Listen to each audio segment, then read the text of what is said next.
Here's a quick look into today's episode. As I think about it, I think that, one of the things I've been saying for a few years now is every problem in the world, it doesn't matter how small or how large, it requires good leadership. It can be a family problem, a community problem, a world problem, an army problem, a joint force problem, but it all requires good leadership. The skills that you learn as a leader will, one, make the Army better. It will make the Department of Defense better. It will make America better.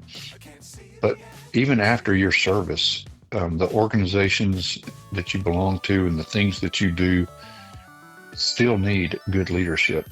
And so it will be something that you can apply for the rest of your life. Welcome to another episode of Teach Me to Fish, where our purpose is to help leaders better understand what drives people. In today's world, the core of recruiting and retaining talent revolves around leadership. And not just average leadership, but motivated, values-based, inspirational leadership. Our purpose is to get a little bit better every day. Progress equals small victories and stacking habits. Habits like getting up early, working your butt off, learning something new, being positive, and surrounding yourself with phenomenal people. Today's episode is with Jamie Jarrard. Those of us that know him and the impact that he's had with so many people immediately know the feeling they had when being around him. For me, that's being the leader who brought the absolute best out of me and the kind of leader that I want to emulate. I'm so happy to share with you my conversation with Jamie Jarrard. All right. Well, I appreciate you having me on here. As I've listened to several of yours already, I'm a little bit intimidated here. I don't know that I got as much to add as some of the others that I've heard, but hopefully it'll be a good conversation. You were one of the first people when I started the whole podcast thing. I remember telling you out there on the parade field, and I was like, I'm going to do this, with the Army War College. And you're like, I tried to do the same thing, but you were one of the first people that I added on my list of people that have made a huge impact on me, my life, my family's life, everybody that's been around us, that's been serving with you. As I've continued this now going into the second year, it's how do I share with as many people as I can the things that people have taught me, more importantly, the people that have been surrounded with me in my life and my career, and what are the things that they told me and shared with me so I can share it with as many people. And I always like to start off with asking you, what is it that you hope people feel or think when they hear Jamie Jarrard? I think we probably should ponder that question more than we do. It may help drive our behaviors, but I think in a succinct answer would be, I would like to be remembered as a Christian man of character that cared about soldiers and that helped them to reach their maximum potential. Yeah. If it was nothing else besides that, I think I'd be just fine. Yeah. I love how you said help people reach their max potential, because when I always hear your name, I immediately smile, and I immediately think of as the person in my life, in my military career, who absolutely got the best out of me. I mean, in a single hand.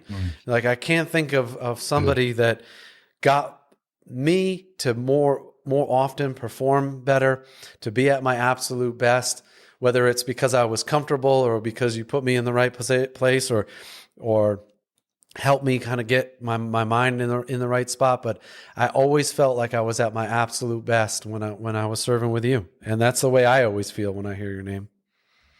Well, thank you very much, Matt. And it was, that does warm my heart, and it makes me feel good, but it was phenomenal to be able to be called the commanding general when I had so many talented leaders, both non-commissioned officers and officers working for us. It really was an awesome team and an awesome time for the division. And so you were absolutely one of those especially I remember, from that warfighter, which I couldn't even spell warfighter, didn't have a clue what I was doing.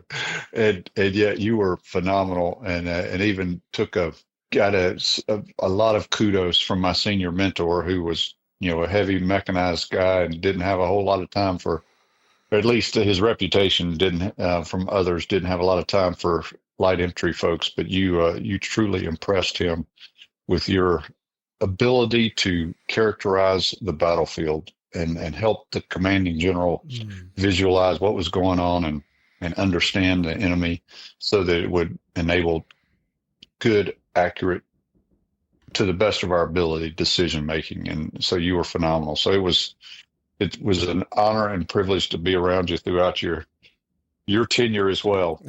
I appreciate it. It makes me uncomfortable just hearing that a little bit, but like, nothing I wasn't doing there wasn't because somebody wasn't helping me behind the scenes or somebody wasn't giving me good advice. And, one of the things that stuck with me from the first day, General Rudd walked in and he sat down with me and he's like, "Hey, when you get on, you got to get on these, the VTC, you get on the commander's update, you get on there, you're going to be the first voice that everybody hears."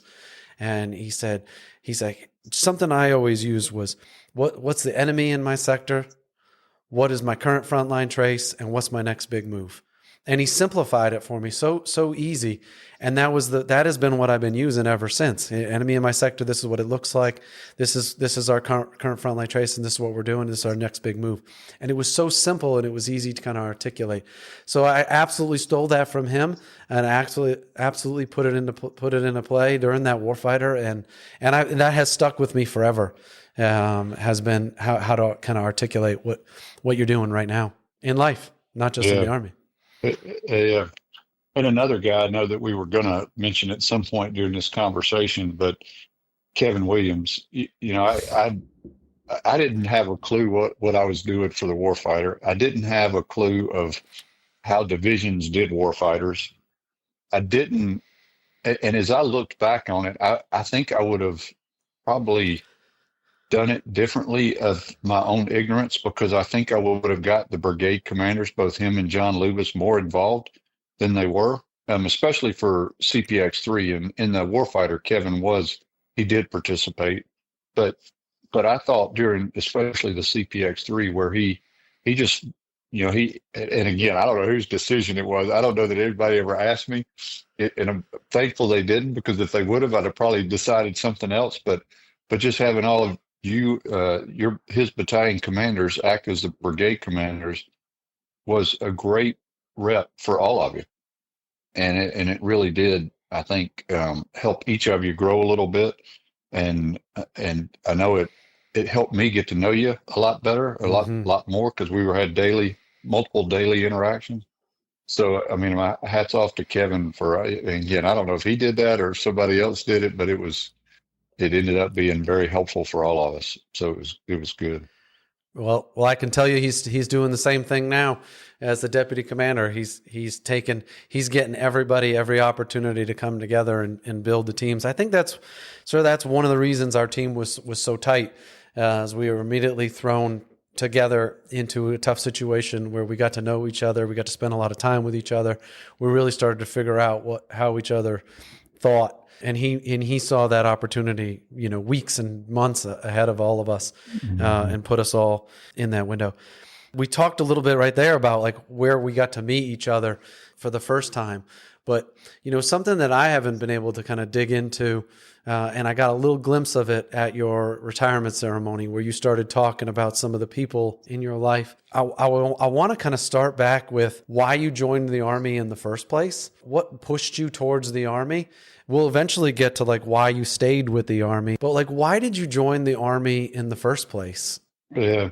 So my dad was in the Army. He and my mom both went to North Georgia College. Now it's the University of North Georgia, but back then it was North Georgia College. And back when I went to school, it was North Georgia. And so they had both gone there.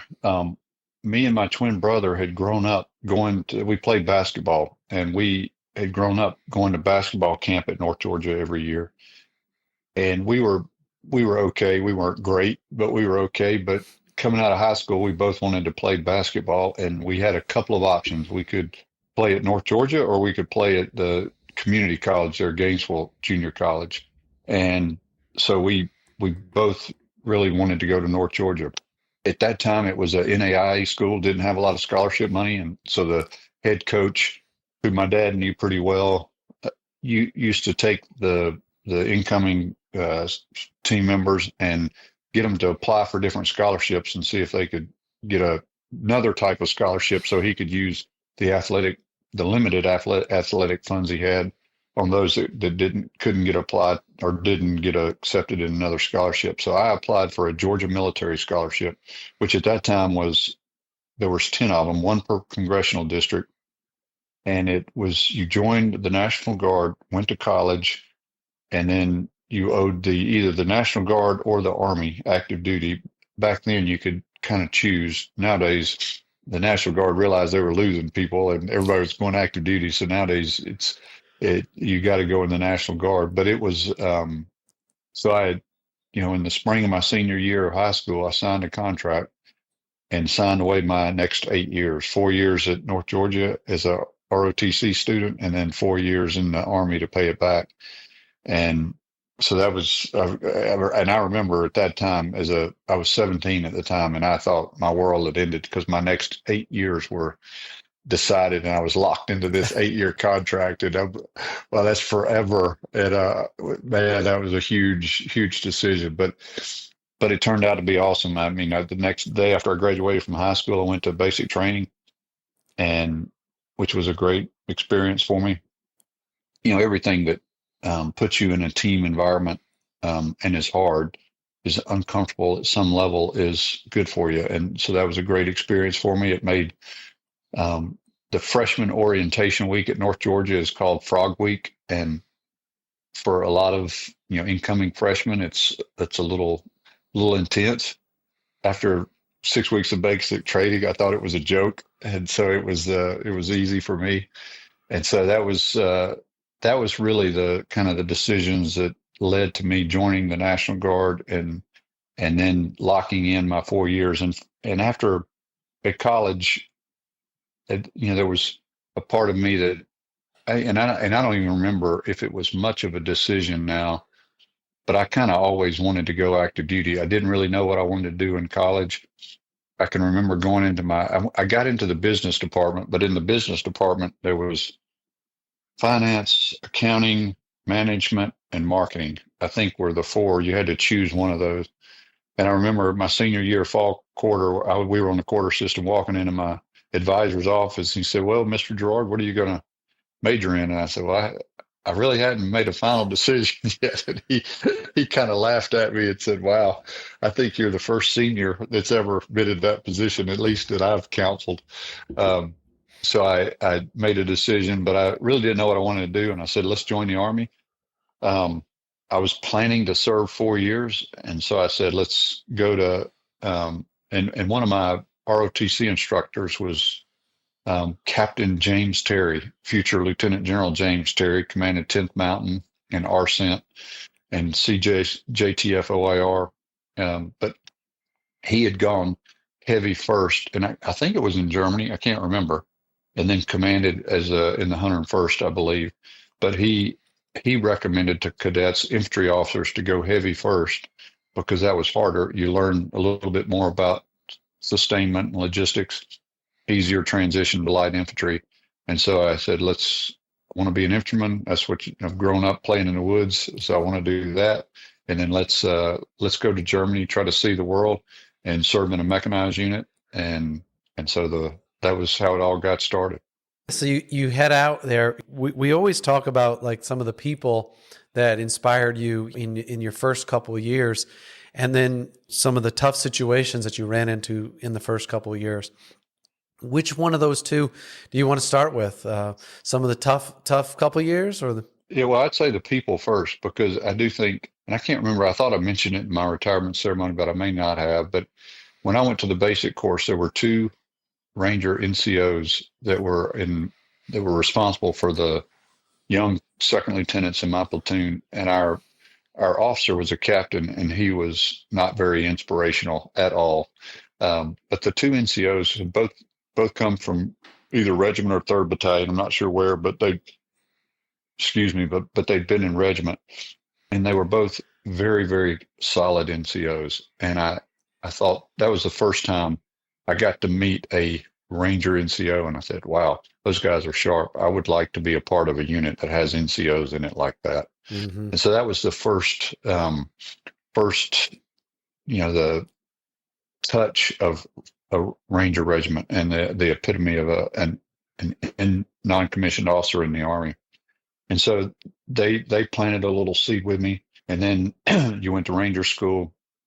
You got to see the young Rangers who came from regiment and how motivated and how squared away they were. And so that was another. And then you heard, all those young guys say, hey, the tab's a tab, but the scroll's a way of life. And you're like, well, I sure would like to enjoy that way of life at some point. And so that planted a seed. And so then I went to Germany and was around a few more folks like that. Had the opportunity to, I tried to go to Ranger Regiment as a lieutenant, but my brigade commander wouldn't let me. I think I put in a 4187. It got disapproved, and in God's providence, it all worked out because right after that was when Desert Storm kicked off, and so we deployed down there. I think the day after Christmas, I got on an airplane and went down to the desert, and so and that was great to be a part of. You go to. Maybe I'm a first lieutenant by then. I'd gotten my EIB right after I got to Germany, which was good. And then, and so you go to 4 months of combat, which wasn't necessarily intense combat, but you come back with, a row or two of medals and a Bronze Star for just showing up and doing your job. And so it was, the experiences were good and the timing was good.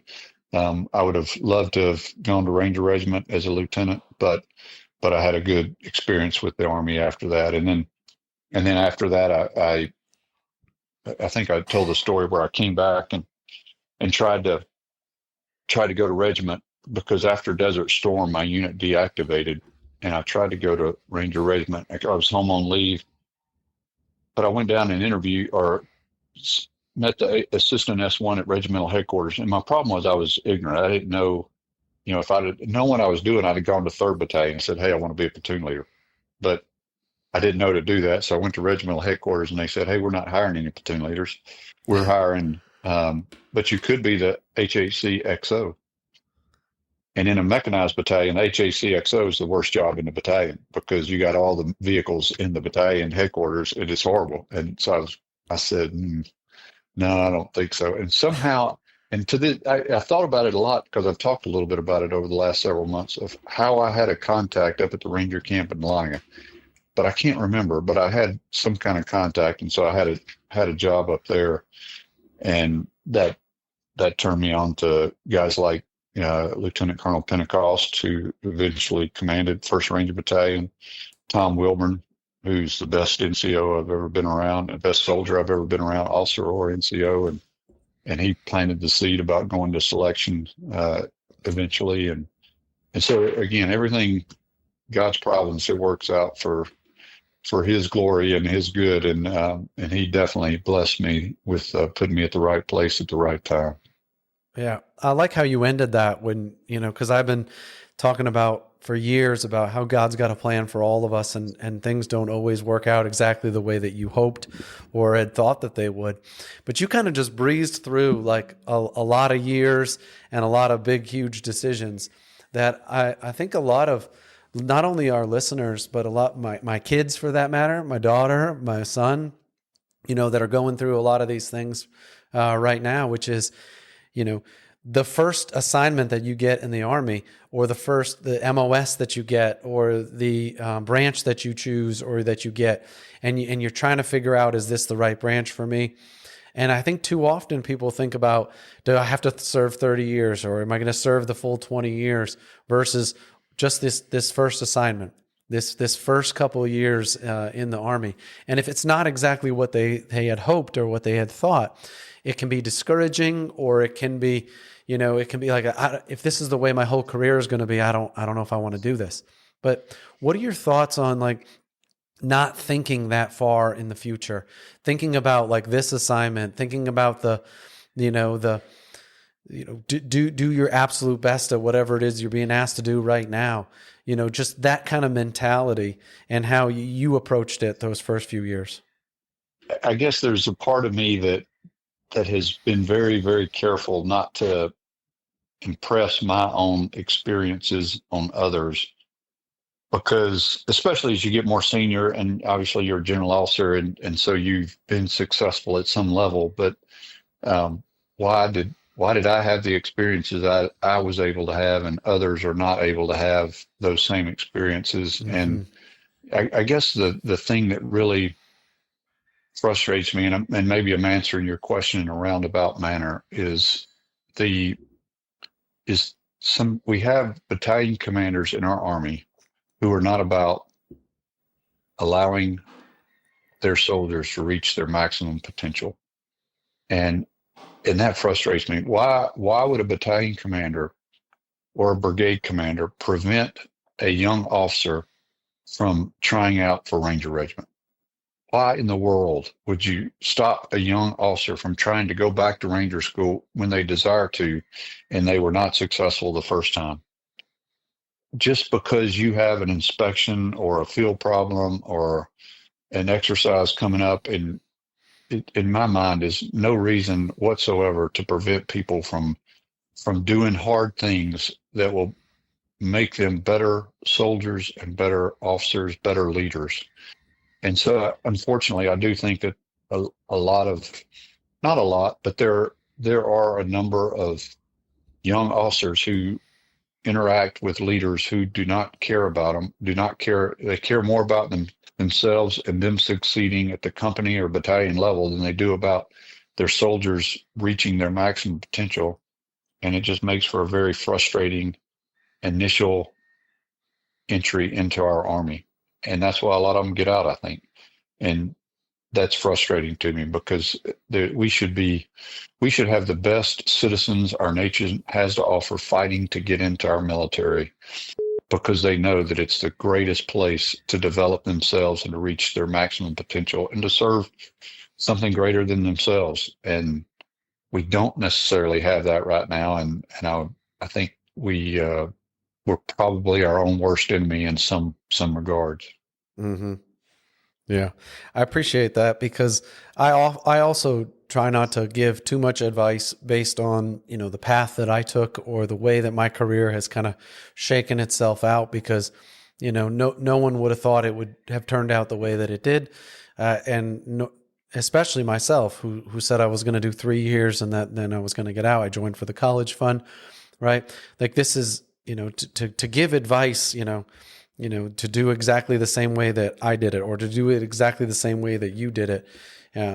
It wouldn't make sense. Everybody needs to take their own path, and they need to go about it in a way that maximizes their potential in themselves and inspires them, makes them wake up in the morning. They can't wait to get up and go do whatever it is that they were going to. Absolutely. Go. And one of the things I don't know that I ever really answered your question, but I think the counsel I would give young soldiers and young officers are, you can learn just as much, if not more, from bad leaders as you can from good leaders.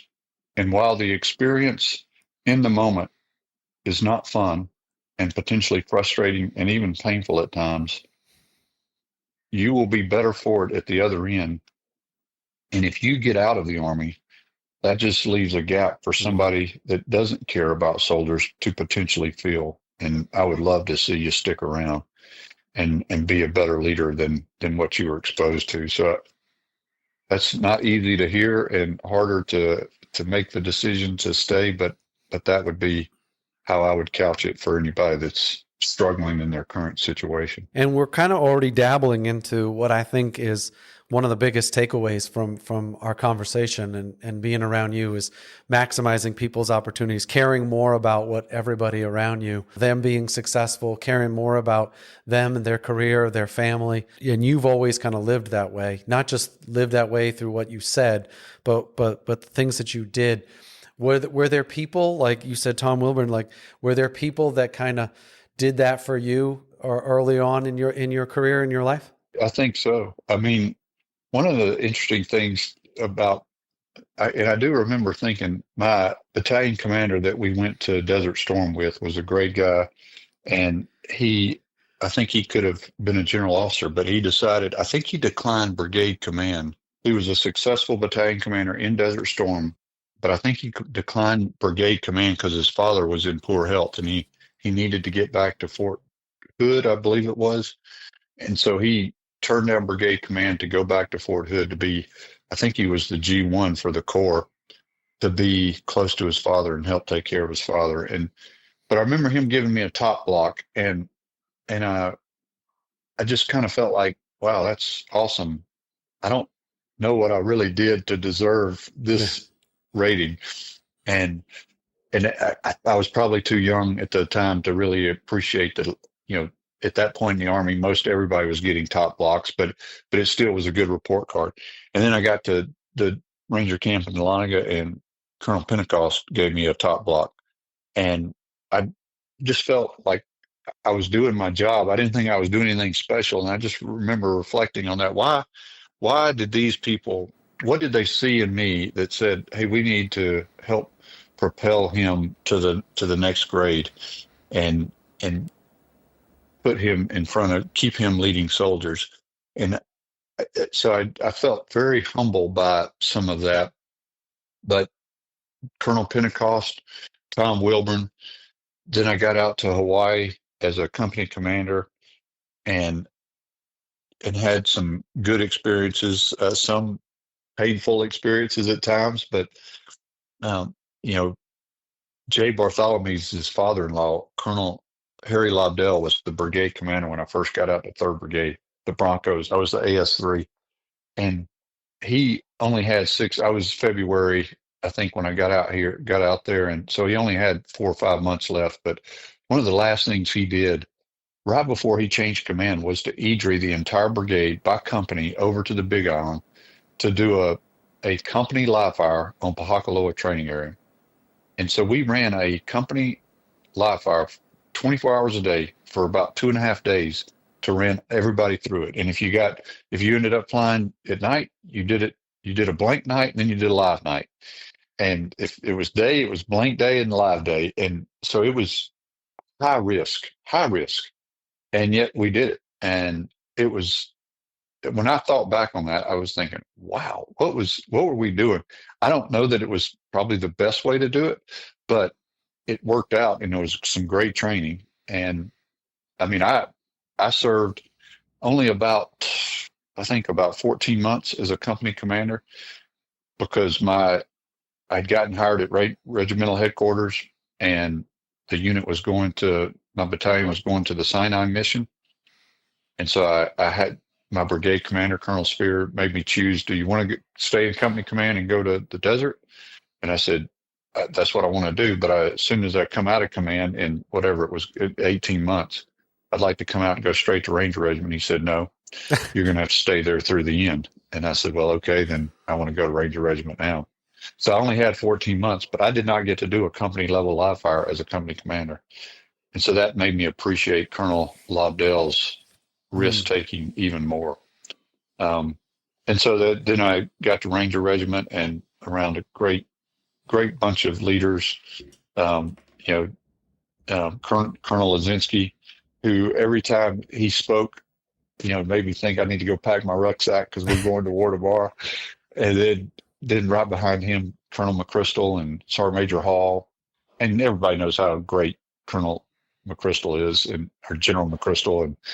But I tell you, Command Sergeant Major Hall was one of the toughest briefers I've ever had to brief, because he always asked the right questions, and they were so common sense, and you just felt like an idiot for not covering that topic and not having a solid answer when he asked a question. And he was not trying to shoot the messenger. He wasn't playing games. He was just asking the right questions that a great CSM should ask. And it was, but very, very intimidating. But all of those, so yes, there's numerous leaders that helped me enjoy being in the Army, who taught me so much about leadership and about taking care of soldiers. Yeah, I think you just kind of you hit my next question, which is the things you said. What are the things that they were looking for? Like, I'm not sure what they saw in me. that made them invest. What were some of the things that you learned from them that you said, when I become those kind of leaders, I'm going to be looking for these kind of things in the people that I'm surrounded by? Well, and I'm going to be very careful because I don't want to name names, but I will say there was a few individuals that through those experiences I just relived that were not great leaders, and I learned some things from them. And again, as I mentioned earlier, maybe even more from them about how not to do things than I did about how to do things, how I did not want to be treated, and how I would love for people to treat me. And so some of those leaders that I did mention, they were all about mission command before mission command was, a term of art. It was trust, give you a task and purpose, and the guidance that you need to execute the standard, and then turn you loose to let you do it, and to hold you accountable as well if you were not successful. I will say one of the frustrations of my career, and it hasn't been perfect, but one of my frustrations is the lack of good counseling throughout my formative years, and throughout my entire career for that matter, but especially my formative years, when it would have been nice if I would have had more direct counseling. I just think how much better I could have been if people would have really honed in on my strengths and weaknesses at an earlier level than they did. But having said that, again, I learned a lot from the folks that I did not think were good leaders, probably as well as I did from those that were good leaders. And so the good leaders, you need vision. I remember Colonel McChrystal, when he stepped in the Ranger Regiment, he had a plan for that entire regiment, and he started moving very quickly. One of the things I remember is he wanted to make the regiment digital, take away all the paper, and I don't think he ever got there, but he probably got close. But that was just one of the small ones. There were others, but he came in with a plan, and so leaders need to cast a vision, and then to lead everybody on that journey. And so he did that very, very well. I don't know that I really came to appreciate the art of communication and how important that was till a little bit later in my career. But the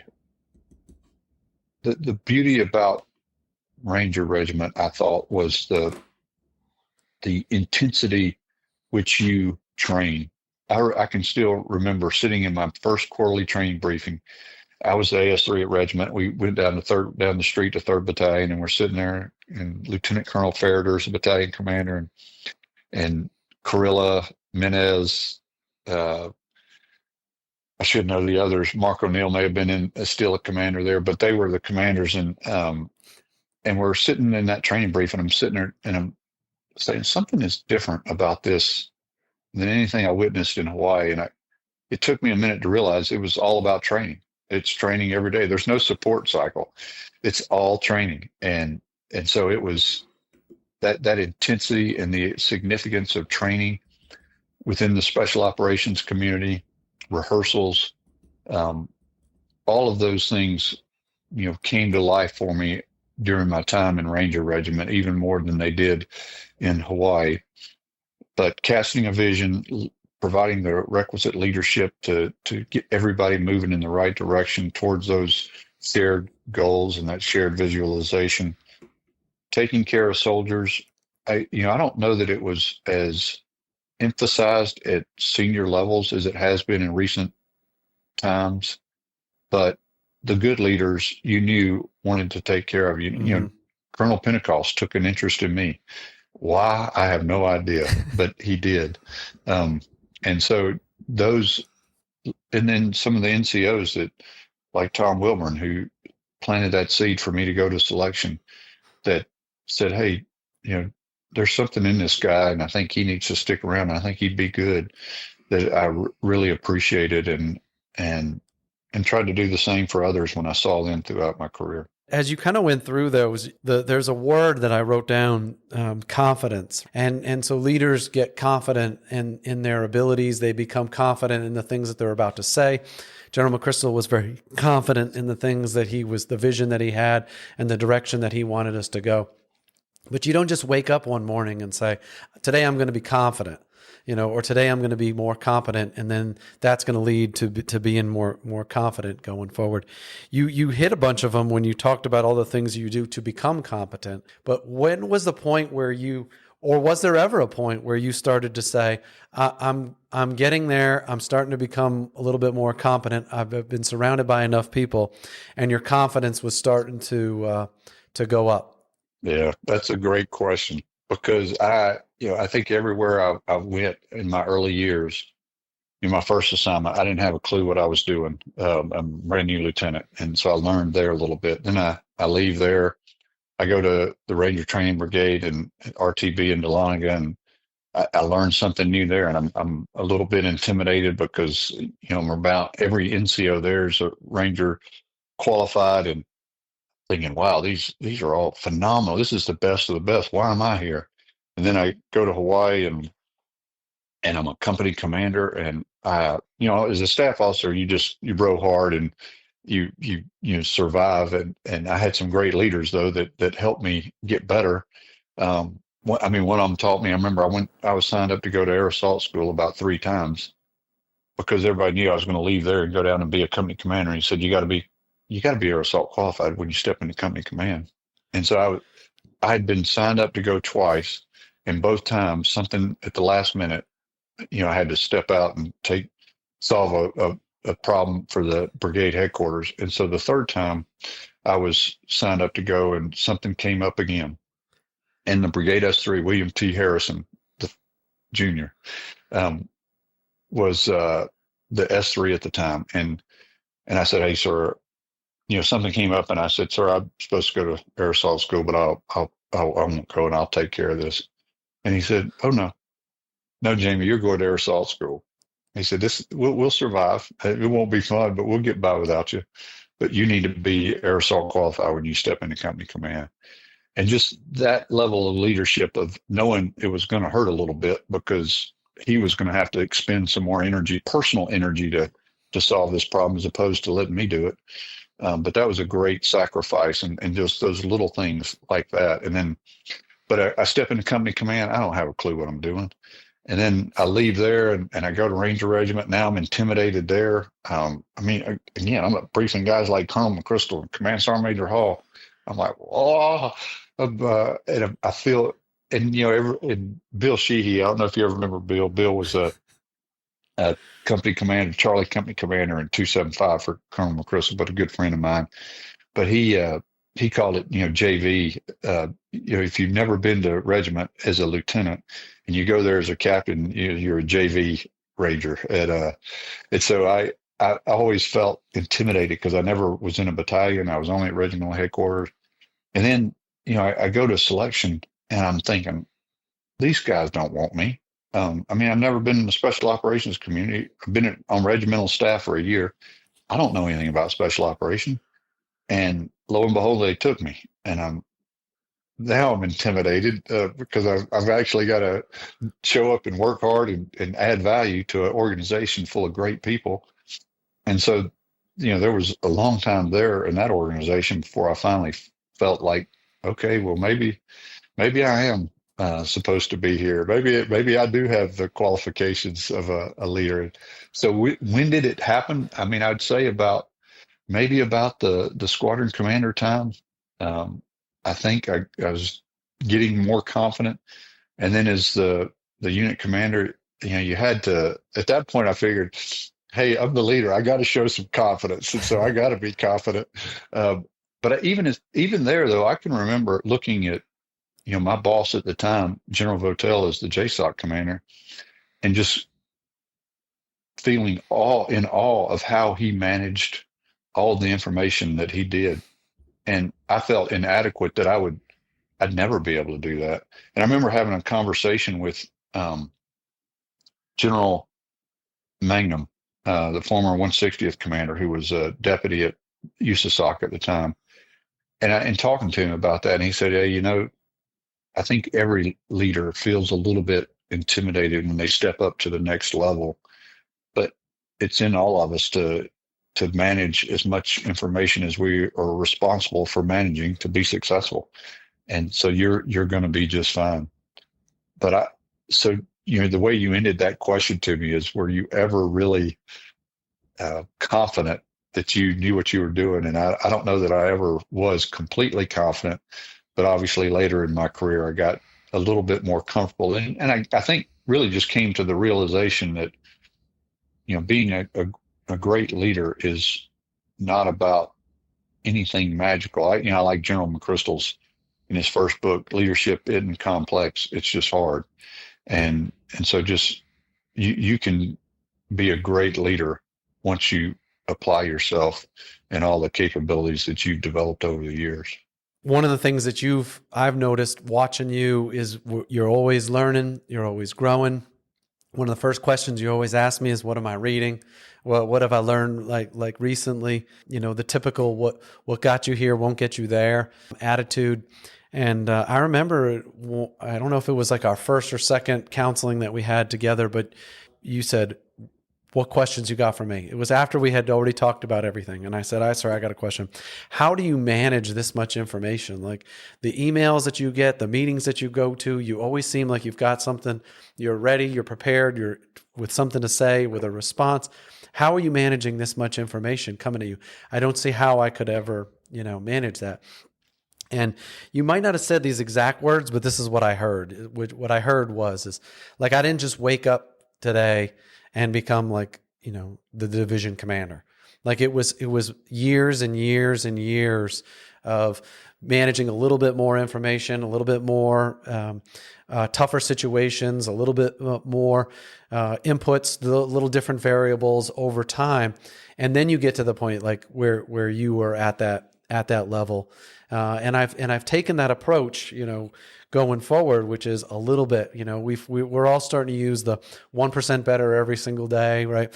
You're getting a little bit better today than you were yesterday, a little bit better at managing that information going forward. And so, that was one of those things that I'm sure you heard from somebody. I'm sure you learned that, but you passed that down to me, and I've been trying to pass down to people, which is you didn't just wake up that day with all that experience.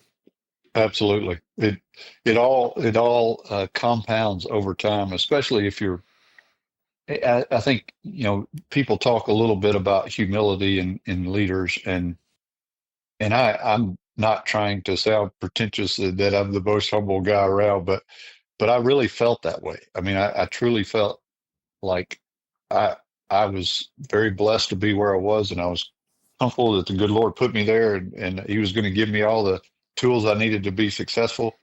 But I don't know that I ever felt confident that I had all the answers, especially stepping into division command. The last time I left Hawaii in 1996, in June of 1996, and went to regiment. So I stepped into the special operations community, and I didn't come out again until 2014. And for 10 months, I was a ACG at 7th Infantry Division. And then I went to the Pentagon, and then back to special operations over in Iraq and Syria, and then to SOCOM. And then I'm out again to be a division commander. And I'd never been in a division headquarters. I'd never seen divisions operate up close. And so there were plenty of opportunities where I was very, very humble about what I was responsible for, and my abilities to execute to standard because of those. So I really do think, but I think that helped me because it helped me understand that there's a lot of things out there I don't know. Mm-hmm. There's a lot of great people around me. I need to let them be the very best they can be and help me understand all the responsibilities I have and how to best execute them. I think the next kind of the bucket is habits and routines that you have developed over the years. And you shared a lot of those with us when you were the division commander. But these were things I'm sure you copied from people, right? Where you took little tidbits, right? Habits, routines, what time you wake up in the morning, what time, how you manage your task lists of things that you want to get done, how you communicate, right? How you send things out. I remember there was a document, I still got it in my book. And you did it during, I think it was during Christmas leave. And you took some time, we call it deep work, right? Where you get quiet, you look through those things, and you sent it out to us, and you're like, this is what's on my mind. These are the things that I'm thinking about. And it could have been very intimidating for us to see all those things. Like, I can't believe he's thinking about all these things. But what it did was it allowed me to see all the things that you were thinking about, and where do I fit into those things? Where does my unit fit into those things? Am I thinking about the same things so that it's reassuring? Am I not thinking about some of those things? So it's like there's an opportunity to kind of grow. What have been some of those habits and routines that you learned that you're still doing today, right now? Yeah. As I think about what you just said, I think that I struggle sometimes after I left, when I'm not a commander and I'm a chief of staff or I'm a deputy commander, because then I'm more responsible for carrying out my boss's vision and his intent than I am trying to communicate what I'm doing and what I'm thinking about.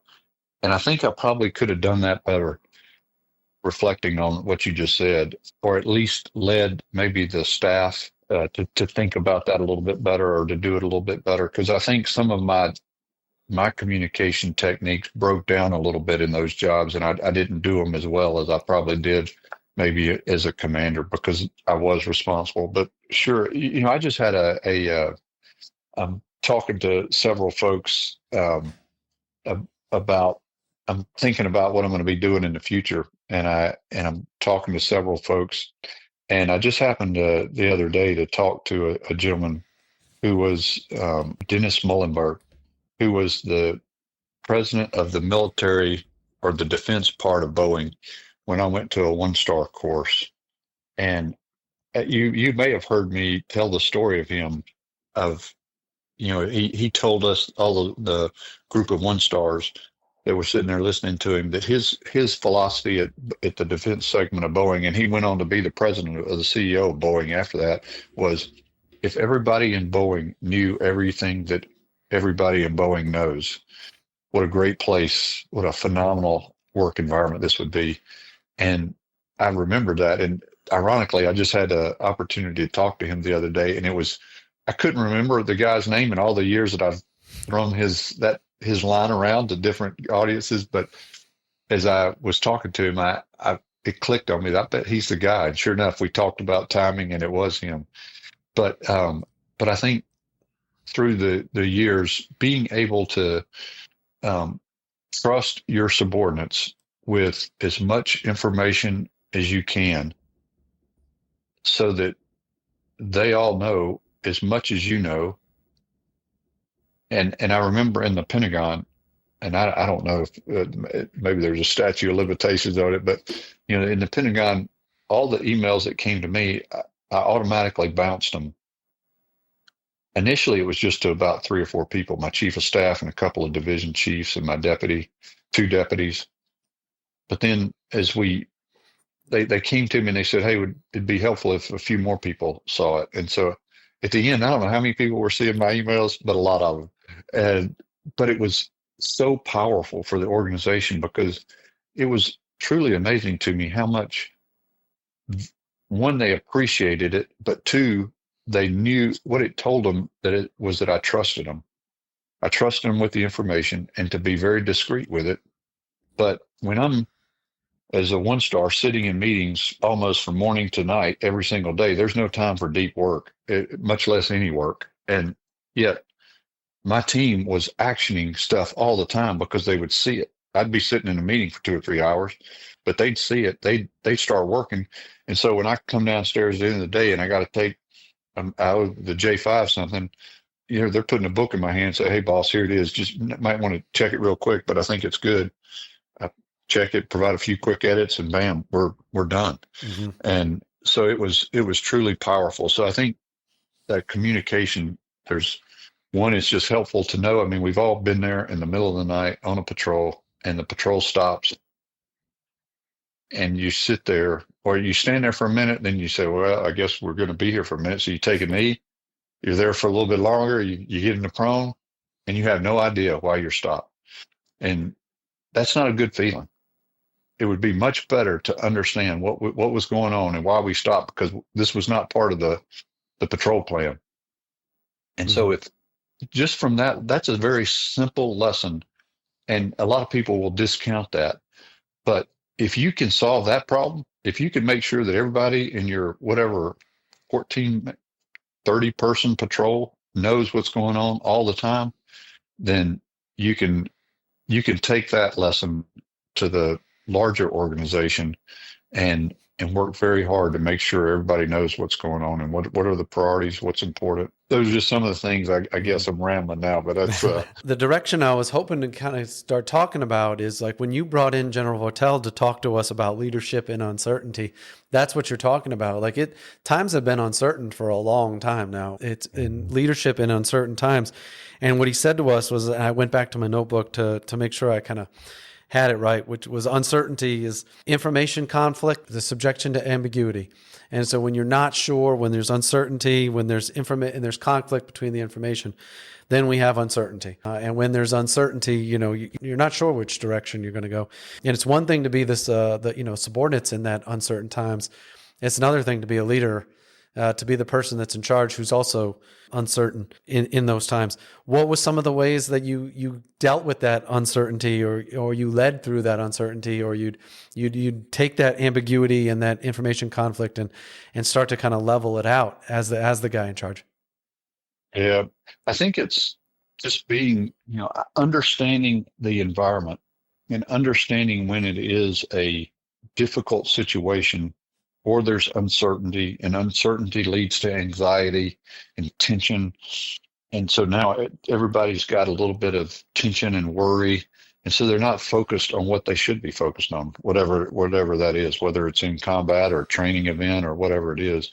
And that speaks to, people's personal lives too. You can't, it's very difficult to bring, if there's a significant personal issue in your life, to leave that at home and come into the office or the range and focus on what you should be focused on at work, as opposed to thinking about that. And so just understanding that, a little bit of emotional intelligence, I guess, to do that, and then just dive in. Leaders move to the point of friction and alleviate that tension and that friction, and just being comfortable doing that. And, you may not have the right answer, but if there's a problem, it needs some leadership. And so understanding the problem well, and working hard to understand it, so that then you can come up with some courses of action that will absolutely solve the problem, or at least put you moving in the direction to solve the problem, and then finding the appropriate folks that can help you along that road. And especially as leaders, that's what is so important, to help take care of younger soldiers who are potentially in a problem that they've never experienced before, and they really don't know how to solve it and there's a lot of pride in all of us, but nobody likes to really ask for help. And so seeing those circumstances and just helping regardless, I think is very, very helpful to any organization. You said find the right people, right? You said find the right people. Sometimes that's inside of your organization. Sometimes you have the ability to recruit to the organization that you have. You get to pick the right people that are going to be on your left and right. You get to pick your sergeant major, those kind of things.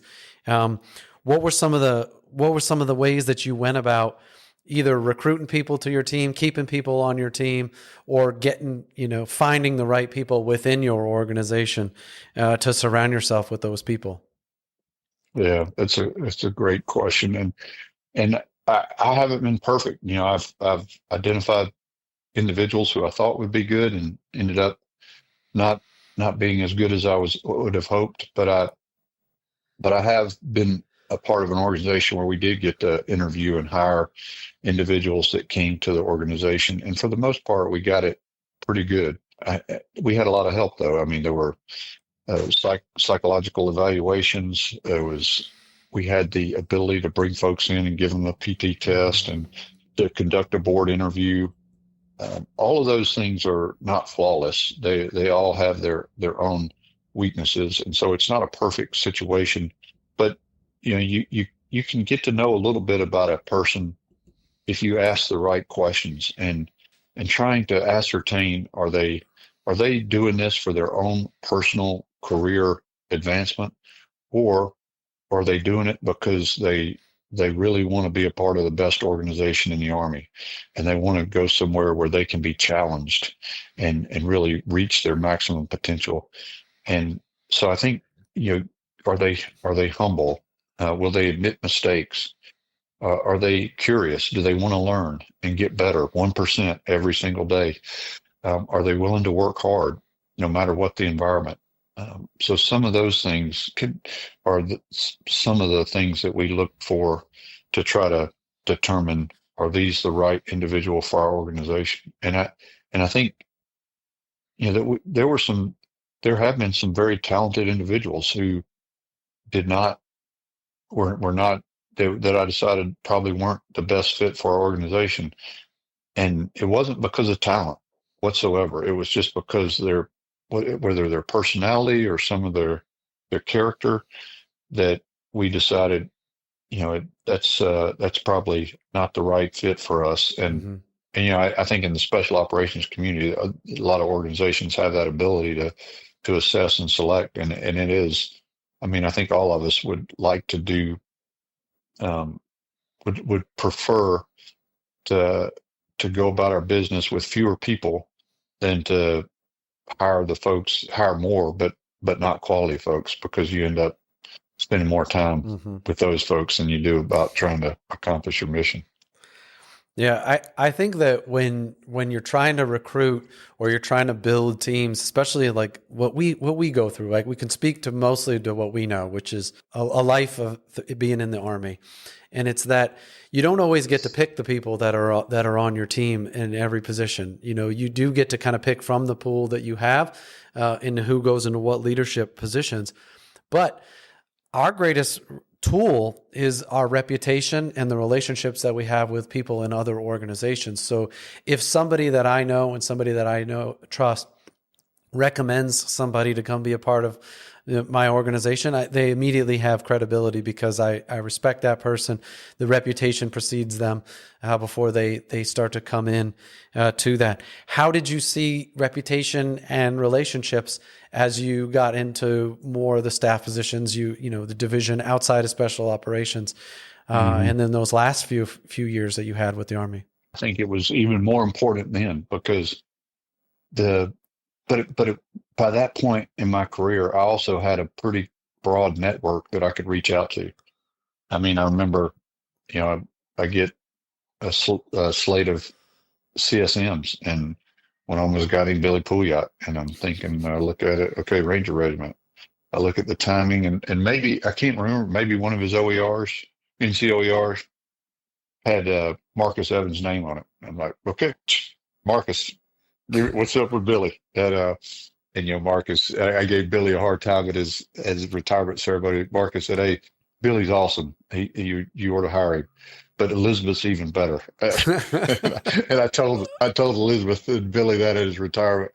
But having that network and having the respect and trust of a guy like Marcus, who, when he says, "Hey, this is the guy," then there's no questions asked. I'm all in. And that turned out to be a great decision. But it was extremely important. There's a slew of other folks. John Harvey, they're at USASOC headquarters, or USAPAC headquarters now, and we were trying to find a guy to lead the theater fires element, and CD said, "Hey, this is the guy," and that's all I needed to hear. I said, "Okay, he's the guy," and he's phenomenal. Done phenomenal stuff, not only for the Army but for the joint community out there. And so it is, reputation is so important. And in an institution like our Army, where you do get maybe a couple or three folks that you can choose from, but trying to winnow those out and to truly get the best candidate reaching out to that network and being able to tap into those recommendations is pretty significant. Yeah. Now this next area, like I didn't 100% prepare you for it, but I know you're prepared to start to talk about it, which is, we talked a lot about the past, but like let us know what are you thinking about the future, right? And you've seen how I always run through like the morning stand up. I work through like, let's go 2025, what are some of those things? What's the one thing that you kind of got on your mind right now? The one thing that you got to get done, in the next few weeks, few months. What's something so we can get an idea of what you're thinking about for the future from somebody with all your experience? What's the one thing you got to get done in the next few weeks, next month? Yeah. So learning never stops. I guess you can stop learning, but you got to be sitting in a room on your living room sofa and just watching TV if you're going to stop learning, and watching dumb stuff on TV, not good stuff. But so, we bought some land, and so my priority right now is clearing a small piece of it to build a pole barn, which is going to have, 2/3 of it's going to be for equipment, my tractor, RTV, and some other stuff. A third of it's going to be my office/gym. It's going to be awesome. It's going to, gym, sauna, cold plunge. That's the goal anyway. We'll see. Yeah. But so I've got to get that cleared, and then we're going to remodel the house. And so we're going to, the next task is to tear out as much of that as we can. So the builder, when he shows up, he just starts building, and he doesn't have to mess with that. And it saves me a little bit of money too. And so that's really January and February. And then helping the rest of the spring, we want to end up getting some animals, and our fence line's pretty good, but there's some places that we got to work on. So the fence line, establishing a garden, Rebecca and I both look forward to growing, ain't but two things that money can't buy, and that's home, true love, and homegrown tomatoes. And so I want some homegrown tomatoes this year. And so those are some of the things that we're going to start doing, and then start establishing a farm with some animals, whether it's cows, probably we got one horse, probably get another horse or two, and then potentially sheep and chickens. So those are all of the things that are going to happen this year at some point. And we're not on a strict timeline, but those are things that we would like to have in place before next fall. And then I'm also looking, so that's our farm. And then for me, try to figure out a way to make a little bit of money, so that I still got two kids at home, and so two in college, so I need to make a little bit. And so trying to figure out what I'm interested in, and I really I'm still thinking about that. I don't know what exactly I want to do, and so I need to try to fine tune that a little bit. I don't have to make a firm decision this year. But I would like to kind of fine tune it a little bit and identify areas where I am interested. I definitely want to, it is nice to have, I grew up in the same town all the way through college, and it's nice to be a little bit stationary again. When I go places, and I think, when I go into this chainsaw shop, these are the guys that I'm going to be working with for the next 20 years. If I need my chainsaw fixed, so establishing some deeper relationships, I'm looking forward to that. We've got a great church family, and I'm looking forward to, every other church we've been in for the last however many decades. We've only been there 2 or 3 years, and then we moved. And so it's fun to think about a little bit more long-term relationships and impact. And so how can I give back to the community? How can I get involved in the community and give back a little bit? And then I am the current president of University of North Georgia asked me to help him a little bit, and so I'm going to work part-time for North Georgia and try to give back a little bit to the institution that was so good to me. So those are the things that are kind of bubbling up right now. I told everybody I was trying to just relax and unplug through the holidays, and really take most of January to continue doing that. But then I've got to I got to start putting a little bit more structure to my days and weeks. I mean, it was funny. I just told you that I had a discussion with Dennis, the former CEO of Boeing, in his organization. But the first time we were supposed to talk, I missed it, and I missed it because I'm having to manage my own schedule now, and so I I was working a routine where I'm getting up, I'm looking at my calendar, I'm having some my prayer time and read my Bible, prayer time, and then try to read through some information, what's going on in the world in the Indo-Pacific, and then look at my calendar.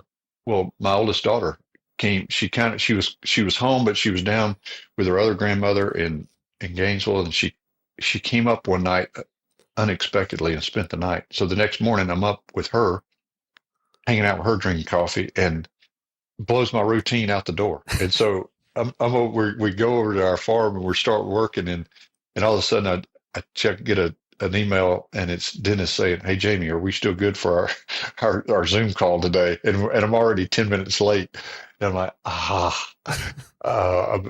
got to get better at this. So I'm going to have to relearn some of those things because I did have a team that helped me manage my time, and now I'm doing it all myself. So I've got to retweak some of the things that I was doing.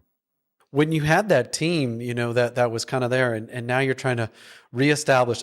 Are there any other surprises? Like, are there any things that kind of surprised you that are not as big of a deal as you thought they were going to be on the other side? I don't know that I'm in a good place to answer that yet because my retirement's only been a couple of months, and 1 month of that's December. Well, Christmas, Thanksgiving yeah. week, and then Christmas, and so it really has been. And I've been a little bit all over the place. Been a few weekends on the road to visit folks, but I mean, I'm definitely enjoying more discretionary time, more time to read and to think, and a little bit. We've been pretty busy with tearing down some old sheds and cleared and cutting down some trees, and so we've been busy, but I have had a little bit more time to think, and so I'm looking forward to even more of that, and to actually reading some hardcover books as opposed to just listening to books in the gym while I'm working out. Yeah.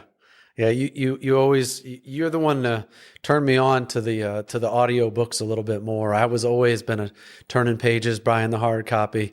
I'm a little bit of a slower reader, getting a little bit faster over the years, but by adding that to my repertoire, the podcasts to my repertoire, the audio books, 1.5 or 1.75 speed, you can tackle twice as much. One of the things that I like to do towards the end of these conversations is like you figure out how you want to land the plane, and you talk about like the so what, the so what of helping leaders better understand what's driving people, right? It starts with hearing your story. It's what kind of kept you in the Army for all these years. It's what's driving you right now in the future. What's some of the things the so what's somebody like me or somebody like a little bit younger than me? They're also trying to figure out where they stand, whether it be in the Army or in any organization that requires leadership, right? What's some of the so what of what we've been just talking about for the last, 45 minutes to an hour, that maybe we didn't talk about so far? As I think about it, I think that, one of the things I've been saying for a few years now is every problem in the world, it doesn't matter how small or how large, it requires good leadership. It can be a family problem, a community problem, a world problem, an Army problem, a joint force problem, but it all requires good leadership. And if we had better leaders, we would have fewer problems. And we have a bunch of problems out there right now. And so I think what I would offer to younger leaders, whether officers or NCOs, is that the skills that you learn as a leader will, one, make the Army better. It will make the Department of Defense better. It will make America better. But even after your service, the organizations that you belong to and the things that you do still need good leadership. And so it will be something that you can apply for the rest of your life. And you should never stop trying to move to the point of friction, move to the sound of gunfire, and provide the requisite leadership to provide calm out of chaos. And I think that is a good enough reason for everybody to want to continue their quest to be a good leader. And everybody's got different temperaments, talents, and convictions. We're all going to be a little bit different in one ways, but there is a place for leaders everywhere you go, from the family at home at night to your community to big cities or the world. Yeah, I'm super thankful, one, that you took this amount of time to share with me some of the things that you haven't shared over the years. You shared a ton more with me. So, selfishly, I've gotten a lot more out of you than just this last, hour or so. But I love how you kind of ended with your after the military and the community and the family that you're part of, leaders leading through both of those, through those things. Because, I always, I say the Army, but then I always say my life too. I always put those two things together because people ask, like, Matt, why do you continue to serve? And you used to ask us this all the time. You used to say, why do you serve? You ask all of our soldiers why you served. And it was different at every level, from the 3 to 4 years in to the people like, that were in their 20th and 30th year. Why do you serve, Matt? And it's that I want to help people. I want people to have a good life, not just while they're in the Army, not just at this current moment, but when they get out of the Army or they get out of the military, they have a better life going forward because of some of the things that they took away from either me or the people that I'm around. So I'm super thankful that you took a few minutes to do this with me this morning and share as much as you have already with anybody that's been listening over the last couple of years. Well, thanks very much, Matt. And I appreciate you asking me to do it. I'm not sure I added much value. It's some of the other discussions you've had with the other great individuals throughout some of your podcasts. But it's, every time I'm around you, you inspire me. You're the most optimistic persons I've ever been around, and it's awesome. It's also contagious. You can tell it by the folks in your organization. You're a great team builder, and so I appreciate what you're doing right now. You're doing this not for Matt LeClaire, but for everybody who's listening. And I'm very thankful that you continue to look out for others, even amongst a very, very busy schedule that you have. And especially you're on the road an awful lot these days. And so thanks for continuing to give back, even outside of your responsibilities as a brigade commander. So thank you. And it's been awesome talking to you. Thanks for listening today. I hope we sparked some thoughts about the people that have inspired you to be who you are today. I hope you share some of your thoughts and, better yet, demonstrate them for the people in your life. Our pursuit is to get a little bit better every day. Progress equals small victories stacked on top of each other, building like compound interest. Keep stacking these positive habits like getting up early, working your butt off, learning something new, being positive, and surrounding yourself with phenomenal people. Please share your comments at the links in the show notes and DM us at Teach Me to Fish podcast on Instagram or Facebook. Looking forward to our next conversation.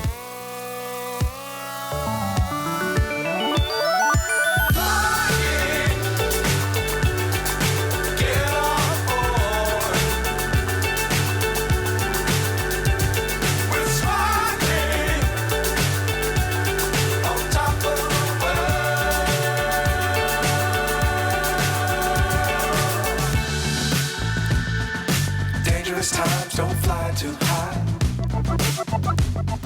Be sure to keep the ground in sight. Fly forever if you keep it tight. Love the world, but keep the sky on your mind.